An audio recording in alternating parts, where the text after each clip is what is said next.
2047 నాటికి దేశం అన్ని రంగాల్లో అభివృద్ధికి ప్రధాని మోదీ కృషి చేస్తున్నారని కేంద్ర మంత్రి పెమ్మసాని చంద్రశేఖర్ తెలిపారు. గుంటూరు జిల్లా నారాకోడూరులో ఎమ్మెల్యే ధూళిపాళ్లతో కలిసి ఆయన సమృద్ధి కేంద్రాన్ని ప్రారంభించారు.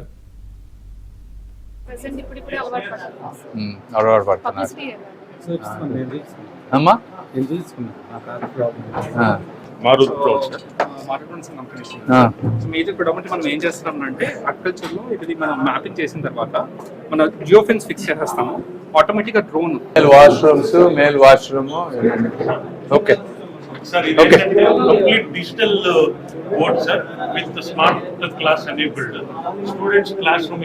this is very important. And also computer. Then you show the computer. This గ్రామాల్లో డిజిటల్ సేవలు అందుబాటులోకి తెచ్చేలా సమృద్ధి కేంద్రం పనిచేస్తుందని, దీని ద్వారా పౌర సేవలు, డిజిటల్ సేవలు అందుబాటులోకి వస్తాయని పెమ్మసాని తెలిపారు. సాంకేతికను అందిపుచ్చుకోలేని వారు, విస్మరించిన వారు వెనకంజ వేశారు. ఆ స్వప్నానికి ఈ రోజు నారాకోడూరు గ్రామం రూపంలో ఒక నాంది పలికింది అని చెప్పడానికి నాకు ఎంతో గర్వంగాను ఆనందంగాను ఉందని నేను అందరికీ తెలియజేస్తా ఉన్నాను.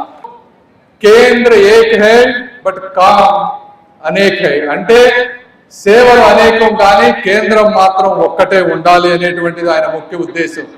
నరేంద్ర మోదీ గారు ఎటువంటి విజన్ ఇచ్చినా కూడా గౌరవ ముఖ్యమంత్రి నారా చంద్రబాబు నాయుడు గారు ఒకటే చెప్తారు, మీరు ఏది చేయాలనుకున్నా మా రాష్ట్రంలో మేము కష్టపడి దాన్ని పైలట్ ప్రాజెక్ట్ ద్వారా చేసి మీకు ఫలితాలు చూపిస్తాం.